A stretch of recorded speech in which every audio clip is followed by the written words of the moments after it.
വടക്കൻ പറവൂരിൽ Taurus lorry വീട്ടിലേക്ക് ഇടിച്ചു കയറി അപകടമുണ്ടായി. കൊടുവള്ളിക്കാട് പതിയാപ്പറമ്പിൽ സുകുമാരന്റെ വീട്ടിലേക്കാണ് ഈ ടോറസ് ലോറി മറിഞ്ഞത്.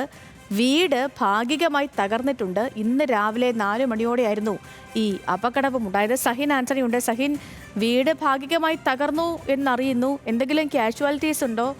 എന്താണ് നിലവിലെ സാഹചര്യം? സേതു, ഒരാൾക്കാണ് പരിക്കുള്ളത്. കോട്ടുവള്ളിയിലായിരുന്നു. എറണാകുളം വടക്കൻ പറവൂരിലെ കോട്ടുവള്ളിയിലാണ് ഇന്ന് പുലർച്ചെ 4 മണിയോടുകൂടി ടോറസ് ലോറി വീട്ടിലേക്ക് ഇടിച്ചു കയറിയത്. കോട്ടുപള്ളി പതിയാപ്പറമ്പിൽ സുകുമാരന്റെ വീട്ടിലേക്കാണ് ഈ ലോറി ഇടിച്ചു കയറിയത്. ആ സമയത്ത് സുകുമാരന്റെ ഭാര്യയും മകനും ആ വീട്ടിലുണ്ടായിരുന്നു. മകന് പരിക്കേറ്റിട്ടുണ്ട്. സുനിയെ പരിക്കുകളോടുകൂടി ആശുപത്രിയിൽ പ്രവേശിപ്പിച്ചിട്ടുണ്ട്. എന്നാൽ ഈ പരിക്ക് അത്ര ഗുരുതരമല്ല.